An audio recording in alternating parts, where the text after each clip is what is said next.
penyusunan program pembelajaran individual.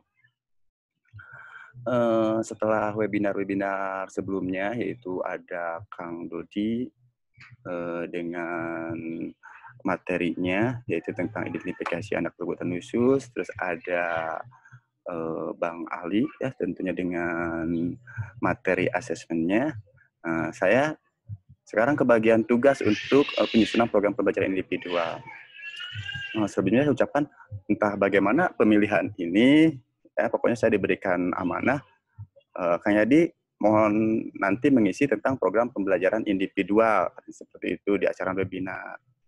Siap tidak siap, katanya harus siap, seperti itu. Jadi saya berusaha untuk membuat penyusunan program pembelajaran individual ini siap ataupun tidak siap. Bapak Ibu yang saya hormati,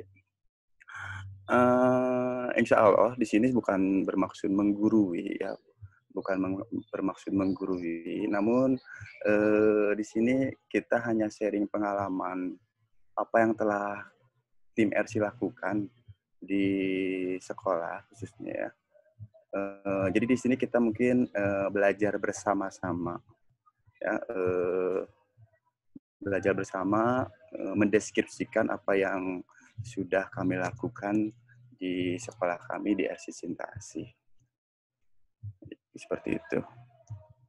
Saya lihat ini para pesertanya, aduh, orang-orang hebat semua sebetulnya, ya. Jadi kalau berbicara tentang ini seperti apa ya istilah Sundanya mah mamatahan ngojai kameri gitu istilahnya Pak Ibu, ya. Kalau misalnya berbicara tentang ini gitu, ya. Soalnya saya lihat di sini ada wah keren-keren semua, ada ibu-ibu senior saya, ada Ibu Lilis, ada Ibu Kamti, terus bapak-bapak yang lainnya. Saya rasa mereka sudah paham, ya, mereka sudah paham, mereka lebih hebat. Namun di sini saya hanya sekali lagi tekankan kita hanya berbagi pengalaman apa yang kita pernah lakukan di SLB Cita Siswa Sayang. Ya baik, Bapak Ibu yang saya hormati dan saya banggakan. Jadi prosesnya webinar kali ini, apakah slideshow-nya ini sudah ini? Bapak Ibu, kita buka slideshow. Belum, Kang. Bentar. Slideshow. Di share screen aja, Pak, langsung. Ya.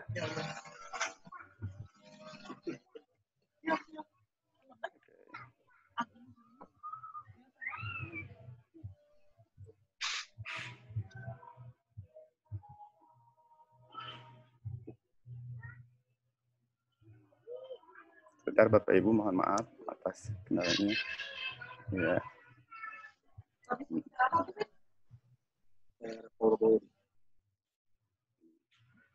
Ya. Baik, jadi materinya adalah program pembelajaran individual. Ya. Bapak Ibu yang saya hormati dan yang saya banggakan, adapun proses dari program pengajaran individual itu, pendidikan individual. Jadi kita sebelumnya sudah menerima materi dari Kang Dodi sama Bang Ali tentang identifikasi dan asesmen. Dilanjutkan ke sekarang materi yang ketiga dalam rangkaian webinar adalah program pendidikan individual atau PPI.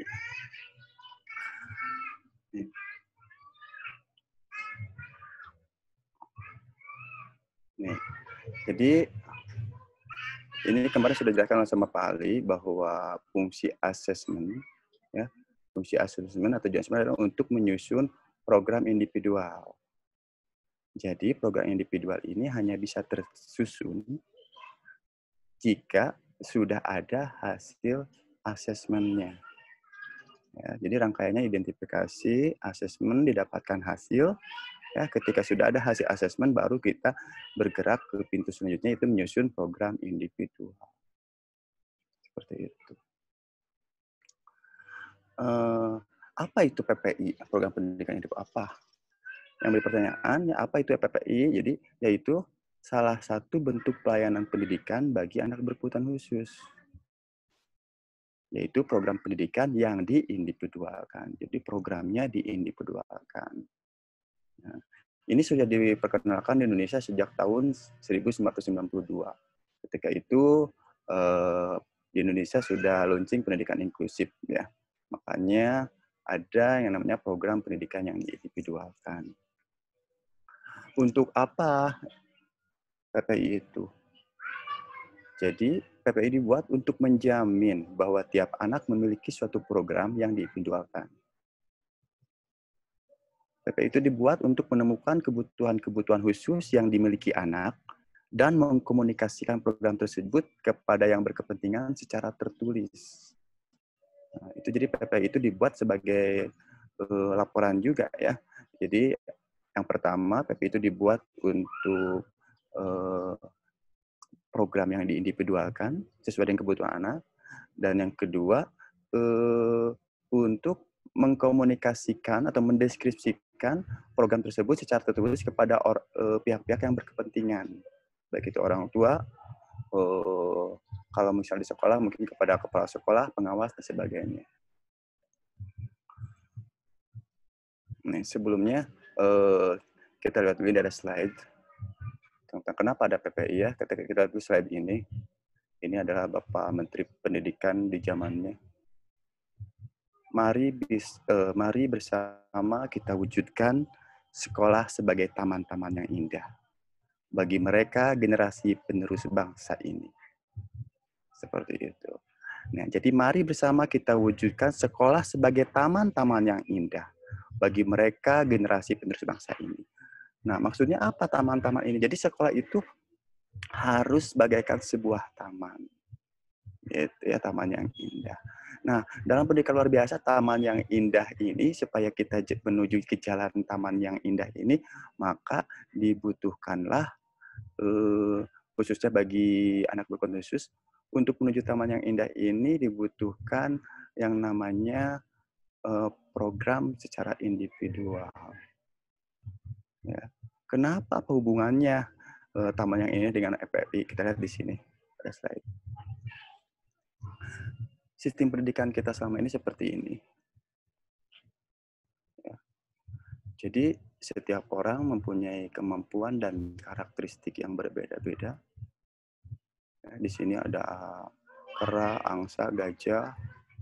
Ya, setiap orang dari individu yang di sekolah itu mempunyai karakteristik kemampuan yang berbeda-beda. Nah, namun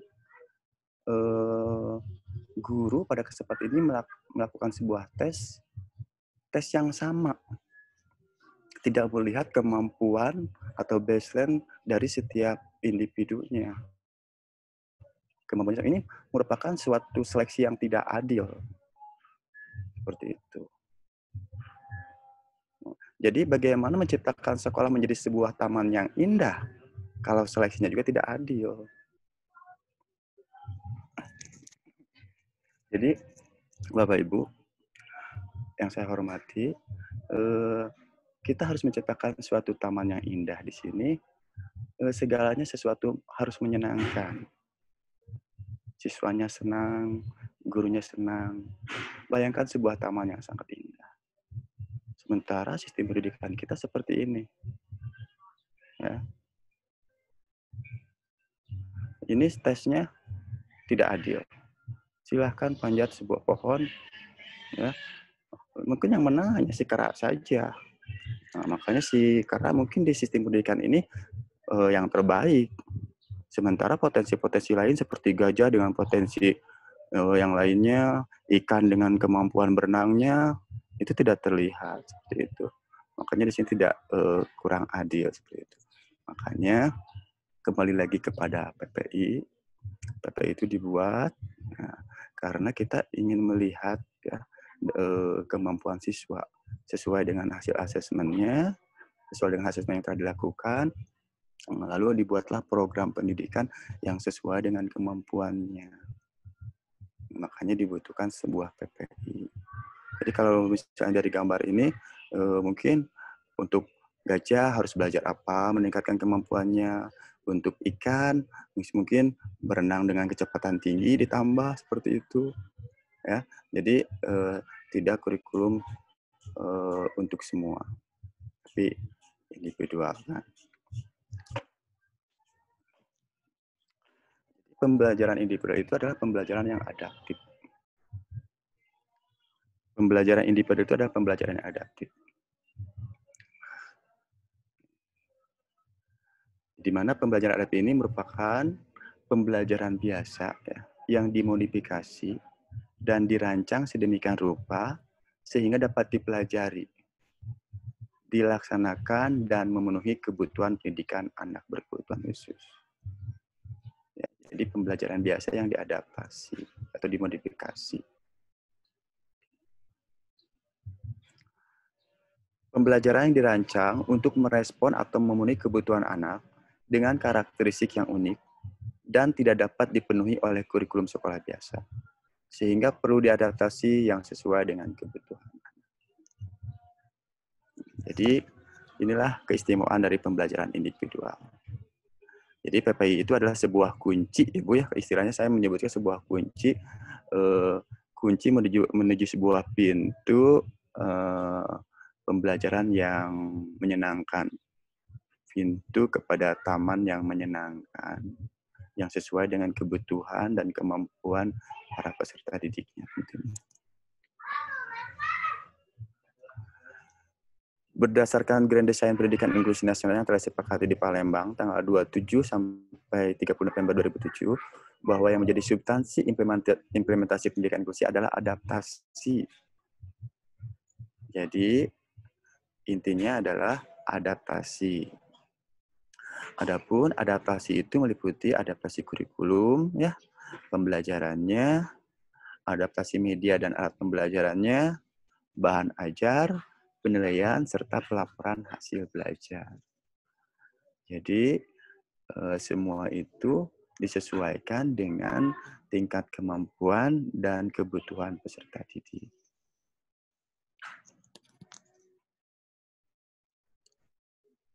Bapak Ibu yang saya hormati, siapa yang berperan dalam penyusunan PPI ini? Kembali lagi tadi bahwa PPI itu disusun sesuai dengan tujuannya adalah PPI itu disusun untuk kebutuhan anak, ya, untuk peserta didik. Nah, siapa yang menyusun PPI itu? Ya, jadi PPI itu harus disusun bersama-sama untuk dievaluasi kelayakannya. Yang pertama adalah guru PLB, ya, guru PLB atau guru kalau di sekolah inklusi guru pembimbing khusus, ya. Lalu disusun dengan guru regulernya di kelasnya. Terus diketahui oleh kepala sekolah. Lalu oleh orang tua juga. Ini yang paling penting adalah orang tua. Kata saya, yang paling penting dalam penyelenggaraan PPI adalah orang tua. Orang tua harus dilibatkan dalam PPI ini.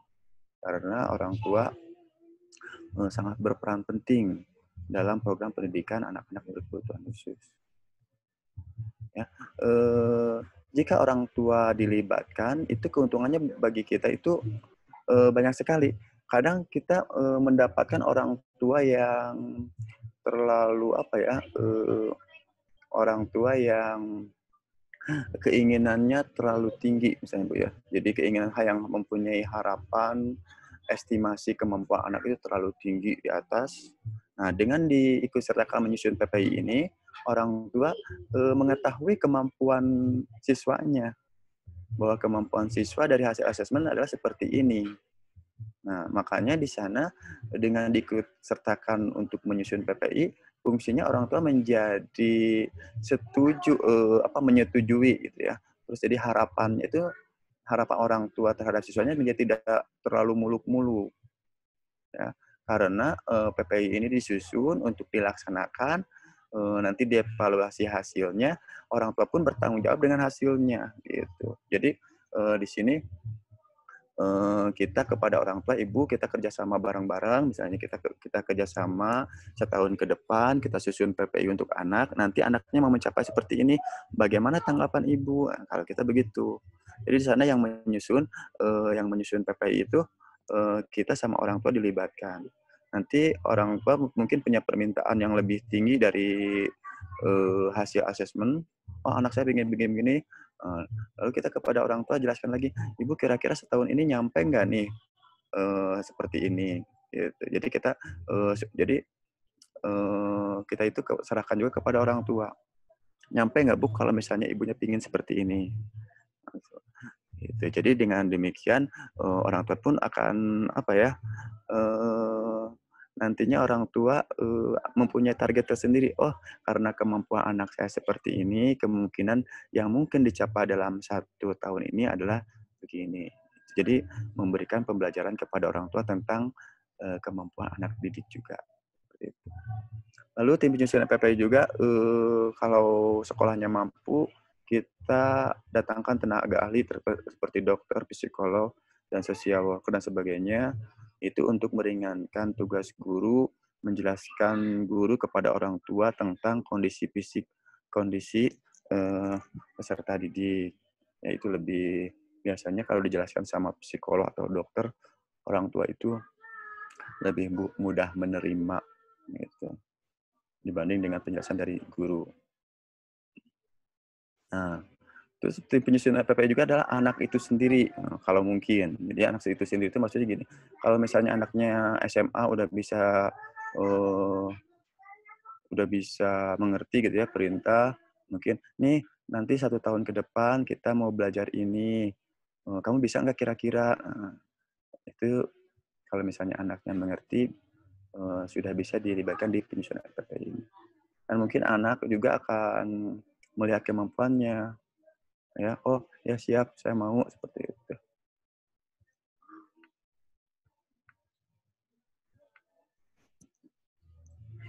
Eee, Pembelajaran dan pendidikan khusus, ya. Jadi pada prinsipnya PPI itu dibuat untuk pembelajaran dan pendidikan khusus. Caranya itu dengan cara merekayasa lingkungan yang memungkinkan mampu mengatasi hambatan belajar dan memenuhi kebutuhan belajar siswa. Jadi bagaimana caranya, ya, ketika hasil asesmen mengatakan bahwa anak mengalami hambatan belajar, ya, dan memerlukan pelayanan khusus, ya, bagaimana caranya agar anak itu lingkungan tersebut mampu mengatasi hambatan belajar anak. Jadi menciptakan sebuah lingkungan yang mampu mengatasi hambatan belajar dan memenuhi kebutuhan belajar siswa.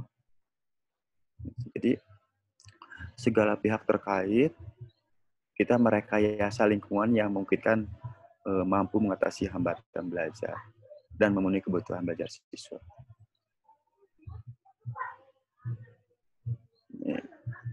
Jadi yaitu dengan cara individualisasi pembelajaran. Individualisasi pembelajaran itu pembelajaran yang diberikan kepada siswa, ya, itu baik individual, kelompok atau klasikal dengan materi pengajaran yang sama, ya, materi pengajaran yang sama, tetapi kedalaman dan keleluasaan yang disusun berdasarkan individualitas siswa. Ini disusun berdasarkan individualitas siswa.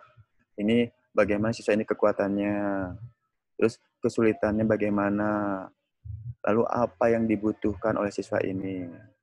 Nah, hal ini semua adalah dari hasil asesmen yang telah dilakukan. Kita tahunya dari hasil asesmen yang telah dilakukan. Kita tahu profil siswa, bagaimana kekuatannya, bagaimana kesulitannya, lalu apa kebutuhannya. Itu bisa diketahui dari hasil asesmen. Yang terpenting dalam individuasi pembelajaran itu bukan individualnya. Oh, jadi harus satu-satu, bukan itunya. Bukan kelompok atau klasikalnya. Tetapi adalah individualisasinya. Ya.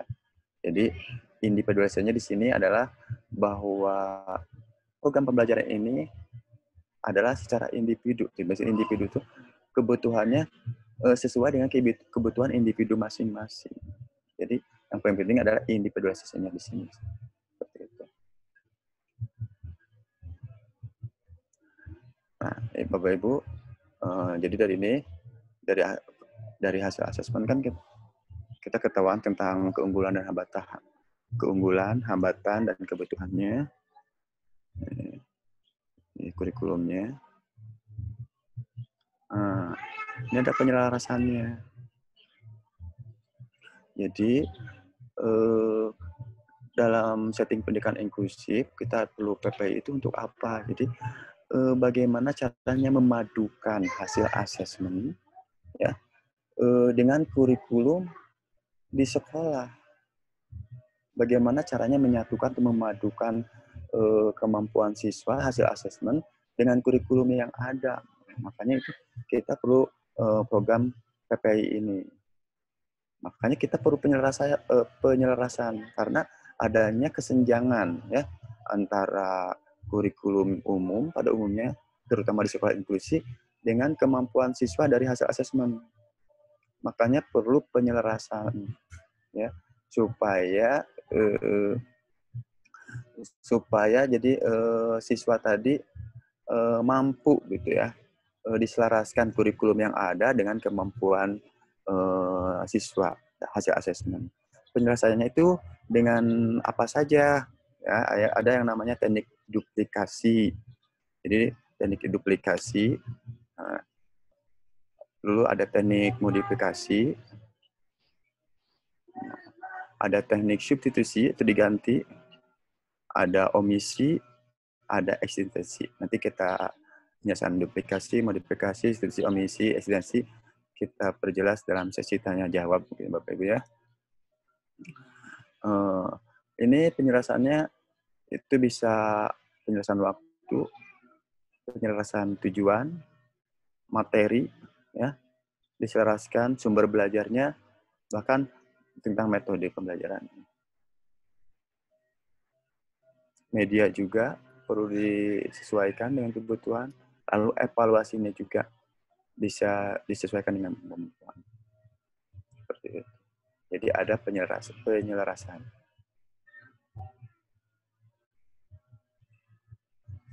Bapak Ibu yang berbahagia dan yang saya banggakan di hari yang cerah ini, alhamdulillah ya, ini adalah contoh PPI, ya, pembuatan PPI. Dari sini penjelasannya dibuatlah silabusnya, lalu dibuatlah RPP-nya. Ya, RPP sesuai dengan kebutuhan siswa. Nih. Tadi duplikasi. Nah, ini penjelasan yang tadi ya, penyelesaian kurikulum dan pembelajaran pendidikan khusus. Kalau duplikasi itu kurikulum untuk ABK disamakan dengan kurikulum umum. Jadi benar-benar ketika proses duplikasi itu, jadi bagi ABK pun sama dengan kurikulum umum. Contohnya adalah pada ABK tunanetra, ya, yang tidak mengalami hambatan inteligensi, terus dirasa siswa mampu mengikuti kurikulum, maka kurikulum langsung diduplikasi. Itu biasanya untuk ABK, ya. ABK yang tunanetra. Makanya kalau anak-anak tunanetra itu kurikulumnya hampir sama dengan kurikulum umum. Dan anak-anak tunanetra pun biasanya sudah mampu ke jenjang yang lebih tinggi sesuai dengan kurikulum umum. Makanya kita lihat banyak yang kuliah ya anak tunanetra karena kurikulumnya sama dengan kurikulum umum. Kalau modifikasi itu adalah kurikulum umum ya diubah untuk disesuaikan dengan kebutuhan dan kemampuan siswa ABK. Nah, makanya yang sering dalam PPI di SLB ya atau di sekolah inklusi biasanya yang sistem modifikasi ini, penyelarasan dengan modifikasi. Kurikulum umum diubah untuk disesuaikan dengan kebutuhan dan kemampuan siswa. Maksudnya begini, misalnya kurikulum umum itu sudah belajar matematika perkalian puluhan, ya misalnya di kurikulum. Tetapi dari hasil asesmen anak hanya mampu sebagai penjumlahan puluhan, belum ke perkalian. Nah, makanya si kurikulum dimodifikasi sesuai dengan kebutuhan anak. Untuk siswa ini, misalnya siswa yang hasil asesmen ini, kurikulumnya diubah. Jadi ketika orang lain belajar materi tentang itu, atau untuk siswa ini mungkin hanya belajar penjumlahan puluhan, tidak ke perkalian. Itu sistem modifikasi. Ya, Bapak Ibu, mudah-mudahan Bapak Ibu paham dan nanti kita diskusi bersama. Yang kemudian adalah substitusi. Beberapa bagian dari kurikulum umum ditiadakan, tetapi diganti dengan sesuatu yang kurang lebih setara. Substitusi ini beberapa bagian dari kurikulum ditiadakan. Ini contohnya substitusi itu bagi misalnya untuk anak tunanetra ketika belajar grafik atau belajar tentang gambar, kan ya, anak tunanetra tidak mungkin. Nah, makanya ditiadakan, diganti dengan sesuatu yang kurang lebih setara, diganti mungkin dengan benda-benda 3 dimensi grafiknya seperti itu. Itu contoh substitusi. Kalau yang omisi adalah beberapa bagian dari kurikulum umum ditiadakan sama sekali karena tidak mungkin bagi ABK. Seperti itu. Ada yang namanya omisi, yaitu kurikulumnya langsung ditiadakan saja bagi ABK. Karena itu tidak mungkin. Contoh apa ya? Misalnya ABK tunadaksa yang kakinya ini misalnya mohon maaf, misalnya kakinya tidak ada kakinya dalam pelajaran atletik lomba lari. Itu kan sudah tidak mungkin, makanya bisa dihilangkan atau omisi. Nah, kalau ekstensi itu kurikulum untuk ABK diperluas dibandingkan anak lainnya. Ini memperluas kurikulum biasanya ada jenis ABK tertentu ya. Kita anak-anak gifted dan anak berbakat termasuk bagian dari anak berkebutuhan khusus juga. Nah, biasanya ekstensi itu adalah untuk anak-anak gifted dan anak berbakat. Jadi ketika yang lain materinya baru penjumlahan, dia sudah ke perkalian. Ketika materinya tentang negara-negara Asia Tenggara, mungkin untuk dia yang gifted lebih ke materi tentang dunia, seperti itu ekstensi. Jadi ini prinsip penyelesaian kurikulum untuk Bapak Ibu yang saya banggakan. Ada duplikasi, modifikasi, substitusi, omisi, dan ekstensi. Ini hal yang paling penting.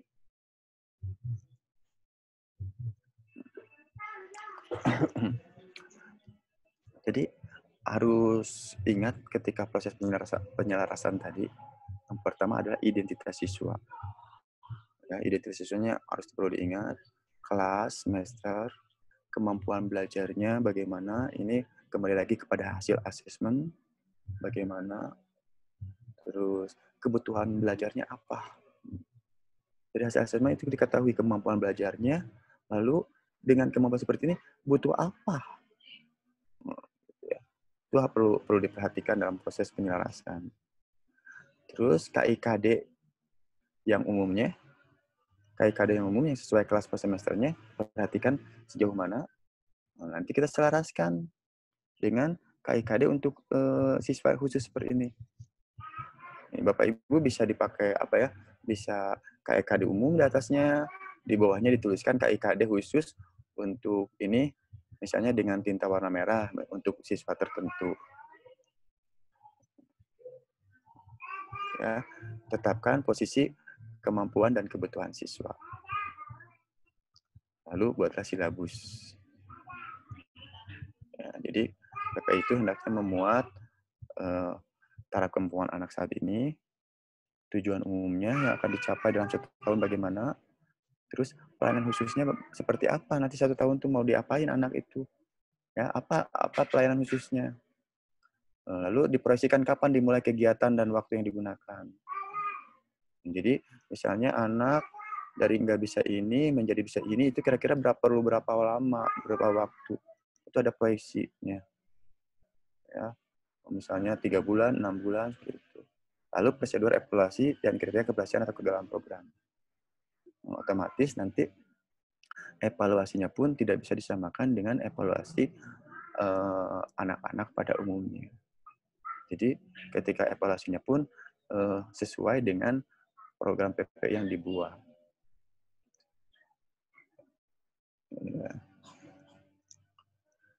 Ini Pak Ibu.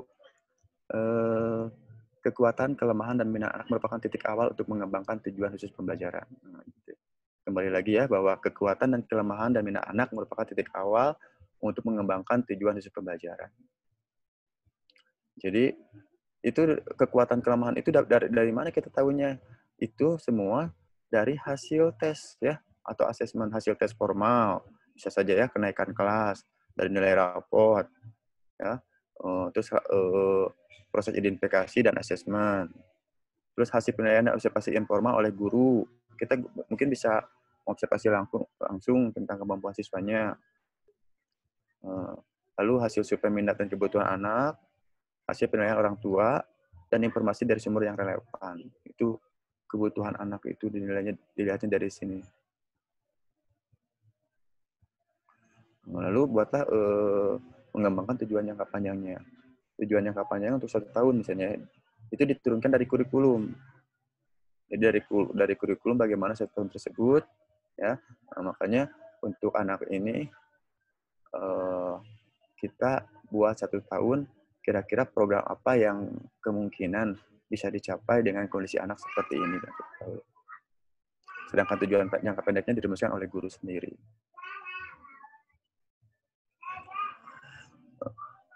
Lalu dibuat lagi BPI-nya. Ya. Lalu setelah itu evaluasinya. Evaluasi kemajuan belajar hendaknya mengukur derajat pencapaian tujuan pembelajaran khusus yang telah diselesaikan. Metode evaluasi meliputi tes tertulis, tes lisan, catatan observasi guru, membandingkan, mereview yang dilakukan sesama anak, penilaian diri sendiri, evaluasi bersama guru dan anak. Itu evaluasinya. Jadi mengevaluasi tentang program pembelajaran individual yang telah dilakukan oleh guru selama 1 tahun, dievaluasi. Bagaimana perkembangannya, ya, bagaimana keberhasilannya. Ini di evaluasi ini kita akan mengukur keberhasilan siswa, keberhasilan programnya, ya, keberhasilan programnya, terus keberhasilan gini, anak ini berhasil sesuai dengan tujuan ini dapat tercapai oleh siswa. Keberhasilan ini karena apa? Apa karena metodenya, misalnya, apakah karena apa itu tercatat. Demikian juga kalau tidak berhasil, itu perlu dicatat dengan metode ini, ya. Tujuannya adalah siswa mampu meningkatkan tetapi dengan metode yang digunakan belum berhasil, itu tercatat di format PPI yang dibuat. Jadi dievaluasi setiap ini. Ini Bapak Ibu contohnya PPI, ya, nama murid, nama orang tua, ya, sekolahnya, tanggal dimulai.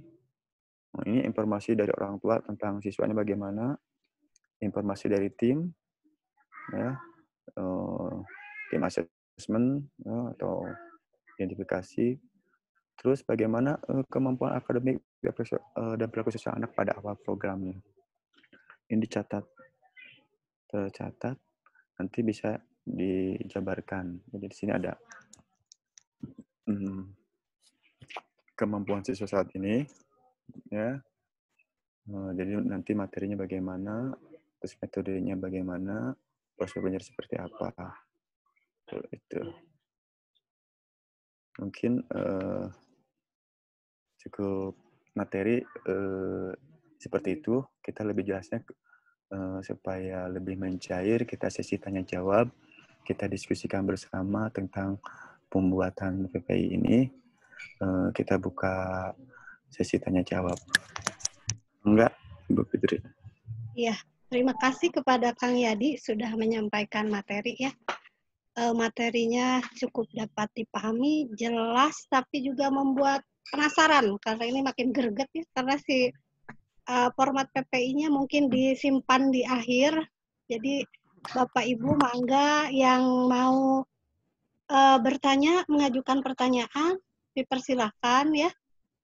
Tapi yang jelas Kang Yadi ingin saya tekankan dari penjelasan dari Kang Yadi bahwasannya PPI itu bukan pembelajaran privat atau perorangan, betul ya, Kang Yadi ya? Iya, betul ya. Karena Itu hanya sebuah program. Betul, betul. Jadi bukan berarti PPI itu hanya untuk satu anak di kelas itu seperti terapi gitu Pak ya? Bukan ya Bukan Pak ya? ya, Ya, bukan ya, seperti itu ya. iya, ya. Bisa dipahami ya Bapak Ibu ya. Mangga selanjutnya kepada Bapak Ibu yang akan mengajukan pertanyaan, dipersilakan untuk 3 pertanyaan dulu. Mangga, dibuka saja Bapak Ibu itunya ya, speakernya, manual, mangga. Sekarang partisipan sudah ada 20 orang. Selamat bergabung kepada Bapak Ibu yang tadi menyusul ya. Silakan.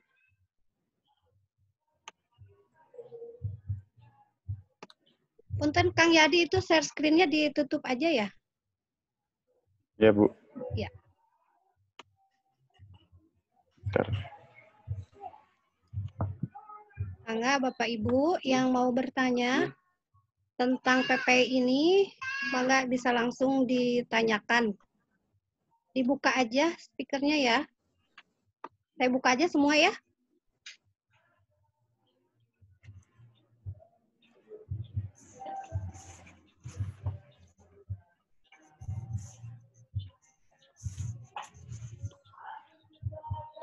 Ya, sambil menunggu pertanyaan Bapak Ibu dari Bapak Ibu, Kang Yadi, Ya, Bu. satu hal yang ingin saya tanyakan, ini pengalaman saya ya.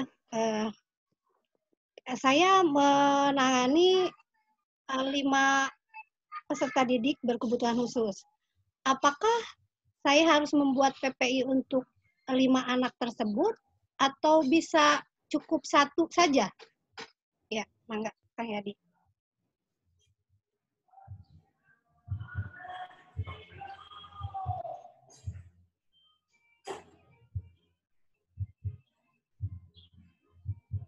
Sepertinya ada beberapa peserta yang mengalami hambatan teknis ya. Ada Bu Sukamti. Bu Sukamti sudah bisa terdengar suaranya, Bu?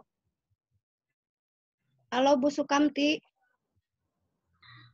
Bisa. Ya, ya, Alhamdulillah. alhamdulillah. Ya. Ibu Ina juga ada suaranya, Bu? Bu Ina? Halo Bu Ina.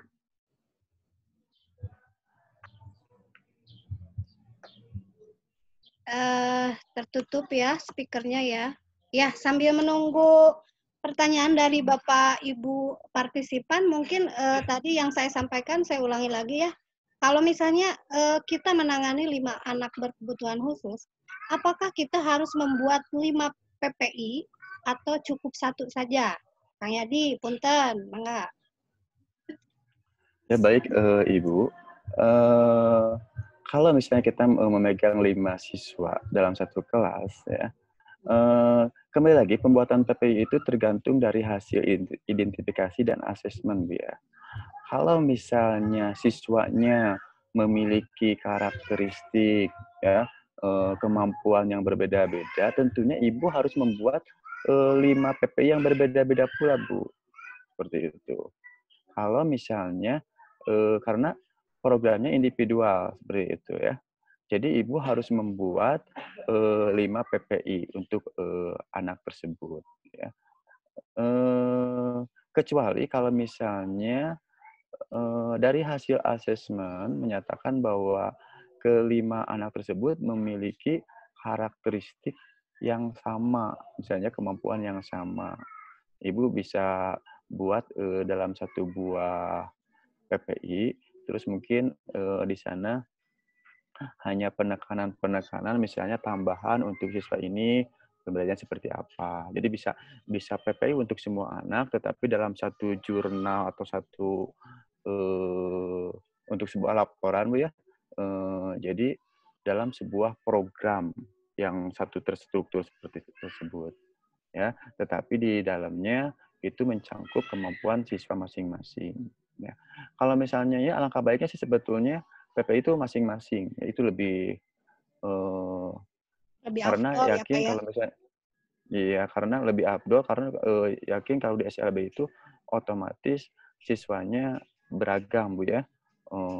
Otomatis siswanya beragam, kemampuannya pun beragam, jadi diperlukan program masing-masing seperti itu. Ya.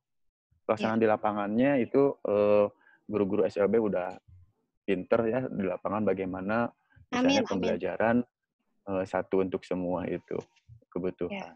betul, betul. Gitu, Bu. Iya. Ya, terima kasih Kang Yadi. Mangga kepada Bapak Ibu yang sudah siap untuk bertanya. Ibu Eni, mangga. Ada Pak Iman, ada Ini Pak ada Haika. pertanyaan di chat, Bu. Ya, Mohon maaf, Ibu Fitri ada pertanyaan di chat dari oh Ibu ya. Pina Respina. Mangga, saya bacakan ya. Ya. Iya, ada pertanyaan dari Ibu Vina Respina. Katanya Ibu Vina ini bekerja di sekolah umum. Apakah KKM masih berlaku untuk anak ABK? Dan jika dibuatkan rapotnya, bagaimana dengan deskripsinya? Ya, mangga Pak Kang Yadi bisa langsung saja ya. Iya. Jadi Bapak Ibu yang Ibu Pina ya, Ibu Pina Respina yang saya hormati dan saya banggakan, terima kasih Ibu. Ini pertanyaannya sangat bagus sekali ya. Apakah KKM masih berlaku untuk anak ABK ya di sekolah inklusi seperti itu. Jadi kita kembali lagi kepada tadi pembuatan PPI. Kita kembali lagi bahwa awalnya pembuatan PPI itu dari hasil asesmen ya. Dari hasil asesmen kemampuan siswa seperti apa. Lalu di sana ada tim pembuat PPI yang terdiri dari kepala sekolah, guru kelas, orang tua, ya, dan siswa sendiri. Nah, jadi di sini disimpulkan bahwa kalau menurut pendapat saya ini, Bu, kalau siswa anak berkebutuhan khusus itu jadi KKM-nya apa ya? Karena program individual, jadi mungkin penilaian evaluasinya juga kan akan berbeda dengan anak pada umumnya. Jadi nanti evaluasinya itu adalah sesuai dengan program yang telah dibuat, sesuai dengan PP yang telah dibuat, yang telah disepakati oleh guru, orang tua, dan stakeholder lainnya. Jadi di luar ininya ya. Jadi apa Bu? Kalau KKM-nya sendiri itu masalah KKM untuk ini berbeda sebetulnya Ya, ya. ya berbeda ya Pak ya sama KKM-nya yang sendiri, anak-anak yang jadi lain ya. KKM-nya anak, kalau KKM-nya sendiri berbeda. Jadi kita lebih sebetulnya lebih ini Bu, Individual orientasinya ya kepada KKM-nya ya. individual. Jadi lebih kepada hasil yang akan dicapai oleh anak tersebut Ya, ya. gitu. Jadi Tidak KKM-nya pun dirata-ratakan ya bukan Kang ya. tidak sama dengan KKM yang ini. Jadi kalau misalnya KKM-nya disamakan dengan yang umum, otomatis ini akan mengurangi nilai KKM secara keseluruhan. Itu. Kalau Kembali misalnya lagi ke itu diikutsertakan dalam mungkin ya Pak KKM ya. tersebut. Maaf Pak Kang Yadi, berarti Iya. kembali lagi ke ilustrasi yang Kang Yadi tadi gambarkan ya, yang binatang itu kalau KKM-nya Iya, disamaratakan. seperti itu. Ya, Jadi intinya KKM yang namanya KKM perlu ada juga, tapi tidak sama dengan KKM dengan yang pada anak-anak yang umumnya. lain. Ya, Kalau misalnya disamakan dengan yang umumnya, otomatis itu akan mengurangi apa ya, nilai KKM secara keseluruhan. betul, betul, betul. Sebagai gambaran, memang Kira- kalau di sekolah umum yang saya bayangkan ya, seorang guru menangani anak sekian puluh orang, misalnya taruhlah 30 orang, kemudian nyemplung satu anak berkebutuhan khusus, berarti kebayang bingungnya gitu, KKM-nya apakah sama atau KKM-nya berbeda antara anak ABK dengan anak yang lainnya. Berarti dengan demikian tidak usah takut, kita gunakan KKM yang sesuai dengan kemampuan anak berarti Pak ya. Otomatis Iya, betul. berbeda dengan anak-anak yang lainnya kalau misalnya kemampuannya di bawah ya ini Maya. Kalau misalnya Iya. sama kayak anak hambatan visual atau hambatan pendengaran mungkin saja akan sama ya Pak Kang Yadi ya. Akan sama betul Iya. seperti itu. Ya, Iya. kalau misalnya jadi kembali lagi kepada ini sekali lagi kembali lagi pada hasil asesmen ya. Dilihat dulu kemampuan anaknya, ya kemampuan anaknya bagaimana, apa yang perlu dikembangkan ya, maka dibuatlah program. Nah, pembuatan program ini ingat sekali lagi bahwa harus melibatkan berbagai pihak. Di antaranya diketahui oleh kepala sekolah, diketahui oleh guru kelas atau guru mata pelajarannya, diketahui oleh orang tua siswa. Sehingga nanti mungkin para GPK di lapangan, khususnya di sekolah inklusi, pertanggungjawaban akhir tahunnya juga itu sebetulnya evaluasinya itu hanya sesuai dengan tujuan pembelajaran yang ada di PPI tersebut. Jadi kita evaluasinya itu sesuai dengan program pengajaran individual yang telah dibuat bersama-sama. Itu kan kesepakatan bersama. Kemajuannya itu disepakati bersama ya antara beberapa pihak, termasuk orang tua. Kenapa dilibatkan orang tua? Biar orang tua mengerti ya. Kenapa sih anak saya mah nilainya segini, gede, tapi kemampuannya masih begini? Gitu. Seperti itu kan ada seperti itu ya. Orang tua nilainya kok sama 9 atau 8, tetapi kemampuannya seperti ini. Makanya nanti rapotnya juga adalah rapot yang dideskripsikan, tentunya sesuai dengan kebutuhan anak. Jadi rapotnya itu tidak sama dengan rapot di sekolah teman-temannya yang lain. Kecuali hasil asesmen ABK tersebut, hasil asesmennya menyatakan bahwa dia itu mampu mengikuti pendidikan secara umum, maka itu bisa disamakan dengan teman-teman yang lainnya. Misalnya, contohnya hanya anak-anak yang low vision, kemampuan inteligensinya bagus, nah, ternyata dia bisa ikut kurikulum umum. Mungkin adaptasinya hanya adaptasi tentang medianya, ya, adaptasi pembelajarannya, tetapi kurikulumnya sama seperti umum. Makanya itu diikutsertakan dengan evaluasi yang pada umumnya. Itu nanti evaluasinya. Kalau misalnya anak yang berbeda, otomatis berbeda. Jadi sesuaikan, kembali lagi intinya adalah sesuaikan dengan kemampuan dan kebutuhan anak peserta didik. Mungkin sedikit tambahan Kang Yadi ya, seperti yang kita ketahui dalam penyusunan KKM itu kita akan melihat satu kedalaman materi, kemudian sarana pendukung, serta kondisi kemampuan anak. Nah mungkin di situ ya Pak ya yang akan bermain kondisi kemampuan anak. Jadi KKM masih tetap dipakai ya Pak ya, meskipun dipakai mungkin hanya di lingkungan yang anak-anak berkebutuhan khusus seperti itu.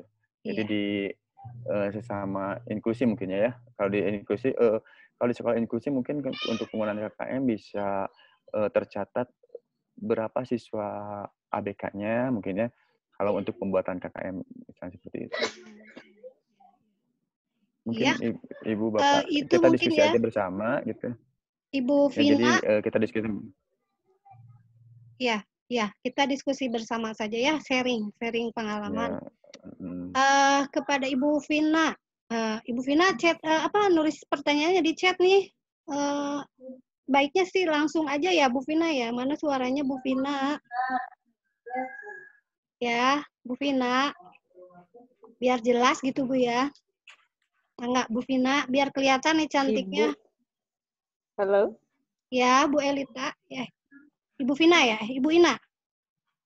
Yang tadi bertanya itu Ibu Vina Respina ya.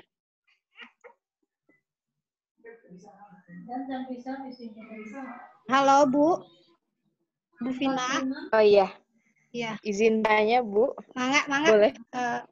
Punten sebentar ya. Berarti Bu Vina saya anggap sudah selesai ya pertanyaannya ya. Kita lanjut ke pertanyaan selanjutnya dari Ibu Sukamti. Mangga Ibu Kamti. Oh, siap. Ya, mangga Bu. Ini Pak. Ini yang mau saya tanyakan. Apakah program PPI itu berlaku untuk semua jenis kelainan? Pertama itu. Terus yang kedua, tadi kan harus ada tes formal, ya. Apakah itu mutlak bagi guru SLB? Apakah guru SLB bisa cukup membuat tes asesmen informal saja? Telepon ya. Udah cukup ya saja mungkin. Iya, mangga. Iya, dari saya. Ya, terima kasih banyak. Ya, Waalaikumsalam. Mangga, selanjutnya kita kumpulkan dulu pertanyaannya ya. Pertanyaan dari Bapak Ibu yang lain sudah ada masuk dari Ibu Kamti. Mangga yang lain. Ibu Ina mungkin mangga. Ada Ibu Isma atau Ibu Elita. Mangga Ibu Elita atau Ibu Eni, senior saya ini. Bu Eni. Mangga Bu.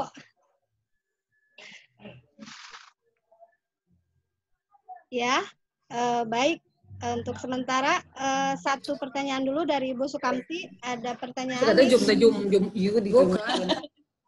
Ibu Elita, mangga ada pertanyaan? Aku mendengar aja. Dan baru buka sekarang. Ya, Pak Kang Yadi Mohon maaf, saya baru datang nih, baru buka, jadi mengikuti materi. Mangga. Ikut nyimak dulu aja ya Bu ya. Coba kurang buka. Iya. Punten saya mute dulu ya Bu. Iya, mohon maaf saya. Ya, ada pertanyaan Kang Yadi dari Ibu Kamti. Apakah PPI ini berlaku untuk semua anak berkebutuhan khusus? Dari yang hambatan visual, hambatan auditori, mungkin hambatan inteligensi, dan yang lainnya gitu ya. Kemudian, apakah tadi ada disinggung tentang adanya tes formal, apakah itu mutlak bagi guru SLB gitu atau bagaimana? Mangga kepada Kang Yadi, dipersilakan. Ya baik, Bu, saya akan coba menjawab pertanyaan dari Ibu Kamti ya. Ibu Kamti, terima kasih Bu. Jadi bahwa PPI itu dibuat untuk mengakomodasi kebutuhan peserta didik, ya, peserta didik. Jadi apakah di SLB semuanya perlu PPI seperti itu? Jadi kita lihat kembali lagi kepada hasil identifikasi dan asesmen yang telah dilakukan. Jika hasilnya menyatakan bahwa anak tersebut memiliki kebutuhan khusus tertentu, misalnya ya, dalam proses pembelajarannya, maka ini mutlak diperlukan PPI. Bisa saja, misalnya siswa SLB itu ada 100 orang, itu jadi 100 PPI, itu bisa saja. Seperti itu. Jadi, bahwa PPI itu mutlak diperlukan, ya, sesuai dengan hasil dari asesmen yang dilakukan.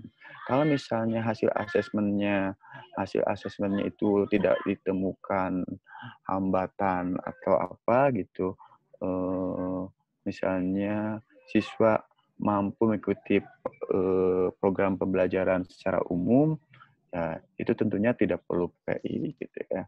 Jadi PPI itu lebih ke individual ya. PPI itu lebih ke individual gitu. Jadi sesuai dengan kebutuhan peserta didiknya, sesuai dengan hasil asesmen tentunya ya. Nah, dan ini untuk bagaimana pengembangannya. Jadi kembali lagi hasil dari asesmen kita diskusikan bersama oleh tim pengembang PPI yang terdiri dari guru, para ahli, orang tua, bahkan siswa itu sendiri jika mampu. Nanti di sana ada sebuah program misalnya jangka panjang, program 1 tahun, apa seperti itu. Jadi asesmen itu sesuai dengan ini. Jadi intinya bisa saja seluruh siswa di SLB, kalau misalnya ibu dari SLB, semuanya memerlukan PPI. Gitu ya. Nanti contoh PPI insya Allah kita share, ada contoh PPI-nya, kita share setelah ini. Siap, tunggu. Ya. Ya. Mohon Pak Yadi jawabannya. Ya sama-sama. Ya sama-sama Ibu. Baik Pak, Bapak Ibu, untuk sesi pertanyaan masih kita lanjutkan ya. Di sini juga ada pertanyaan melalui chat dari Ibu siapa? Sebentar ya. Dari Ibu Ina Hanafiah. Ya.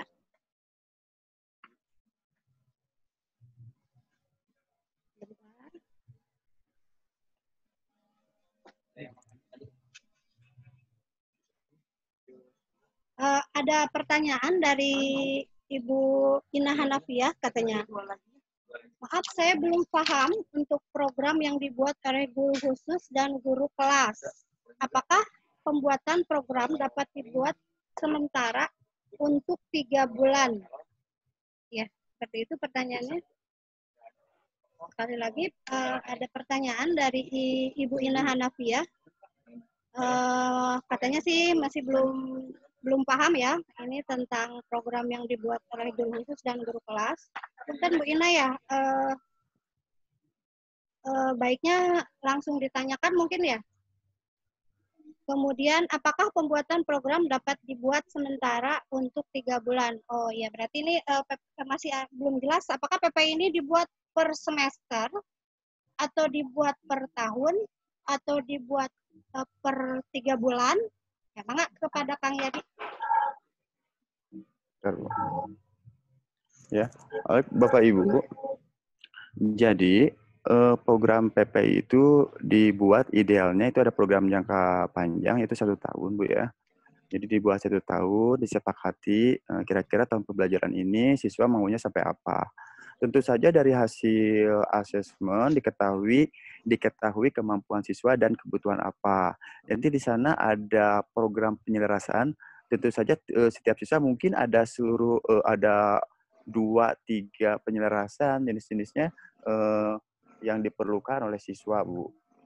Ya. Jadi Kenapa? halo, Ibu terdengar? Ya, ya. Halo? Cukup terdengar, Pak. Ya, masih. Ya. Jadi setiap siswa tersebut bisa saja ada penyelarasan kurikulum ya sesuai dengan kebutuhannya ya, tergantung dari kemampuan peserta didiknya ya, dari kemampuan hambatan peserta didik, kemampuannya, terus apa yang mau dikembangkan. Jadi tidak hanya omisi saja itu tentunya. Jadi ada lagi yang lainnya. Seperti itu, Ibu. Ya. Jadi Ibu Ina bisa gabung, Bu Ina? Ya, masih belum bisa gabung, Bu Ina Hanafiah. Halo Ibu. Ya, mangga. Ada suara saya? Iya, terdengar dengan jelas. Ya, Mangga. alhamdulillah sudah agak jelas sekarang. Ya. Mangga Ibu bisa langsung ya, aja tadi mungkin putus-putus. ya. Maaf. Mangga. Mungkin sinyal. Ya, alhamdulillah tadi sudah terjawab ya Ibu pertanyaan saya mengenai penyesuaian kurikulum. Kemudian juga memang di sekolah kami kan gabungan kurikulumnya dengan pesantren. Jadi ada kemampuan ada anak yang mampu misalkan di tematik aja, tapi di beberapa kurikulum pesantrennya mata pelajaran pesantrennya tidak bisa. Itu. Kemudian juga mengenai yang tadi saya belum paham yang program yang dibuat oleh guru kelas dan juga guru khusus begitu. Guru kelas maksudnya guru kelas yang dibuat Ibu Ina. Apa ya tadi saya lupa di itunya Bu, di apa di slide-nya. Oh iya. Ini ya Bu ya, yang apakah seorang siswa dapat mengalami 2 bahan dalam penyesuaian kurikulum yang itu ya? Oh, ya. Yang misal tidak hanya omisi. Ya, alhamdulillah itu sudah Bu. Alhamdulillah insya Allah dipahami. Udah paham ya. Terus yang terakhir mungkin yang program itu kan 1 semester ya Bu. Ya. Nah Pak, jadi gimana? Saya belum bisa menangkap kemampuan siswa begitu, kemampuannya. Jadi saya sedikit merancang lah gitu istilahnya ya. Jadi membuat program sementara yang dibuat sementara untuk 3 bulan. Begitu bisa misalkan seperti itu diperbolehkan nggak ya kalau jadi dari sana dibuat program lagi yang kemudian untuk mencapai semester karena saya harus menyesuaikan dengan materi kelas gitu. Misalkan betul nggak Bu Pak kalau misalkan ada materi mengenai energi di kelas 3 misalkan, kemudian saya coba merubah dan memodifikasi materi tersebut agar dapat pahami dan sesuai dengan kemampuan anak begitu. Itu mungkin. Kadang-kadang saya harus juga menyesuaikan dengan pelajaran yang dipahami sekolah begitu Bu. Betul. Itu mungkin. Ibu Ina mengajar di mana ya Bu Ina ya? Saya di MI Baitur Rohim, Bu, di Padalarang. MI ya. ABK-nya ada berapa orang, Bu? Halo, Bu Ina. Terdengar lagi, Bu, suaranya. Oh iya. Kayaknya sinyal di sayanya. Iya.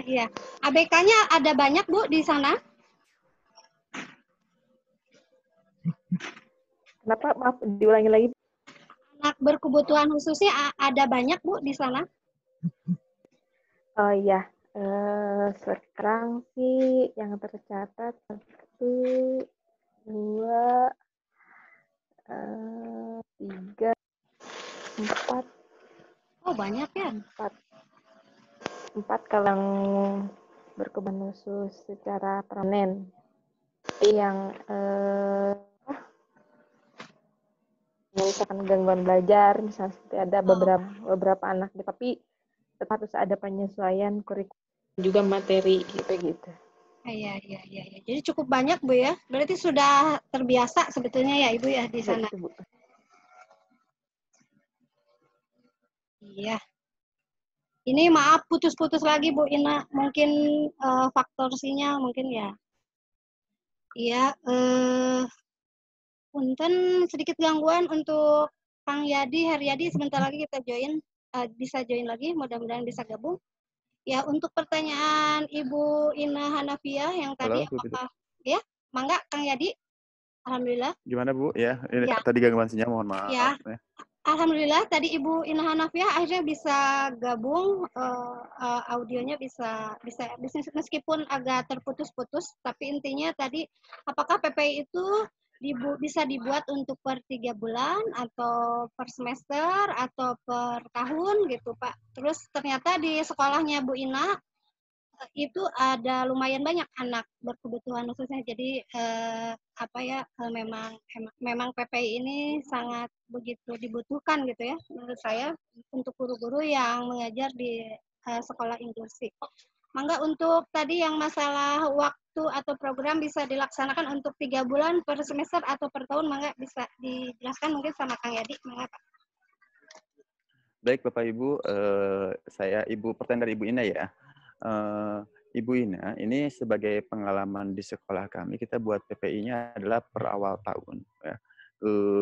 Ini karena PPI itu melibatkan stakeholder, kepala sekolah, orang tua siswa, dan ahli, makanya kita pergunakan 1 tahun, karena kita harus menghadirkan orang tua juga, seperti itu. Kalau misalnya sekolah Ibu ada misalnya memungkinkan untuk 3 bulan, ya untuk 3 bulan atau per semester itu lebih baik lagi kalau menurut pendapat saya. Namun apa yang kami lakukan di Cintasi itu per tahun tentunya dilakukan seperti itu. Kalau misalnya per 3 bulan Ibu bisa menghadirkan orang tuanya, menghadirkan para ahli ya, untuk dibuatkan programnya itu menurut pendapat saya alangkah baiknya. Namun apa yang kami lakukan di sekolah Cintasi adalah per tahun. Lalu untuk yang jangka pendeknya itu adalah kebebasan, keleluasaan dari guru kelas masing-masing, guru pembelajarannya yang mengajarnya. Dengan program 1 tahun seperti ini, makanya program jangka pendeknya atau yang singkatnya seperti apa? Kira-kira program 1 tahunnya seperti ini, itu keleluasaan dari guru kelas. Kalau misalnya PPI Ibu membuat 3 bulan sekali atau 1 semester, terus dirasa Ibu bisa menghadirkan para ahli, mendatangkan orang tua, menyetujui kepala sekolah, itu alangkah baiknya seperti itu, ya. Karena salah satu syarat pembuatan PPI itu adalah hasil asesmen yang dijelaskan, yang dideskripsikan, dijelaskan kepada para stakeholder, kepada orang tua untuk dibuatkan programnya. Kira-kira dengan hasil anak seperti ini, 1 tahun ke depan, anak mau dikembangkan apanya, gitu ya. Jadi inti dari program pembelajaran individual anak itu adalah mengembangkan kemampuan anak sesuai dengan kemampuannya, ya. Mengembangkan kemampuan anak sesuai dengan hasil asesmen, sesuai dengan kemampuannya. Jadi apa yang bagusnya ditingkatkan, apa yang kurang bagusnya dihilangkan. Itu untuk inti dari PPI anak-anak berkebutuhan khusus. Mungkin Ibu seperti itu jawaban dari saya. Mudah-mudahan kita ini. Mudah-mudahan belum puas ya. Jadi nanti Iya. kita bisa belajar dan belajar lagi. Mangga, selain pertanyaan, mungkin ada yang ingin sharing pengalaman, Bapak Ibu, mangga dipersilahkan. Jangan malu-malu, Pak. Bu Kamti atau Bu Eni, senior saya nih. Iya, mangga Bu Eni sharing pengalamannya. Ya. Bu Lilis Riningsih, mangga. Ya, jazakumullah khairan kasir kata Bu Ina Hanafiah. Mudah-mudahan bermanfaat ya Bu Ina. Untuk format PPI-nya nanti insya Allah akan di-share ya Pak Yadi ya. Mangga Ibu Eni, mangga. Iya. Mungkin tambahan ya, untuk program PPI ini dikembangkan sesuai dengan kebutuhan siswa tadi apa yang disebutkan oleh Pak Yadi. Kita bisa membuat itu bisa 2 bulan sekali atau 3 bulan sekali, itu sesuai dengan kebutuhan. Materinya apa yang akan diberikan dulu kepada siswa, kemudian kita bisa informasikan kepada orang tua kerjasama, nih program PPI ini untuk bulan ini. Nah itu ada komunikasi dengan orang tua, nanti apa saja yang perlu dikembangkan dari tema ini, begitu untuk PPI ini. Jadi kita tidak bisa membatasi waktu untuk program PPI ini. Kalau bila bisa dikembangkan lagi untuk pertemuan berikutnya, nanti silakan kembangkan lagi untuk tema yang sama, atau berapa kali pertemuan, untuk berapa kali pertemuan. Itu untuk PPI yang saya buat itu seperti itu. Itu saja sebagai tambahannya. Terima kasih banyak Bu Eni. Sangat-sangat bermanfaat ya. Sudah ada pencerahan bahwasannya pengembangan PPI ini dibuat waktunya fleksibel berarti Bu ya. Sesuai dengan kebutuhan kondisi sekolah dan kondisi anak juga. Kalau misalnya per 3 bulan orang tua bisa dihadirkan, itu lebih baik Bu ya. Kalau misalnya tidak, berarti minimal 1 semester sekali atau 1 tahun sekali atau enggak 1 semester sekali. Gitu ya. Yang penting dibuat dulu ya PPI-nya, jangan hanya di komputer saja. Ya. Mangga. Selanjutnya pertanyaan dari Bapak Ibu yang lain, dipersilahkan. Dari Bu Mela Nur Manalah, katanya mohon maaf, izin gitu katanya ya. Suaranya gangguan, tidak jelas. Mudah-mudahan nanti bisa join lagi. Mangga, Bapak Ibu yang lain bisa ajukan pertanyaan atau sharing pengalaman, dipersilakan. Iya Bu Fitri, ini dari chat ada dari Ibu Mela Nurmanalah di chat ya. Ya. Ada pertanyaan. Itu Pak.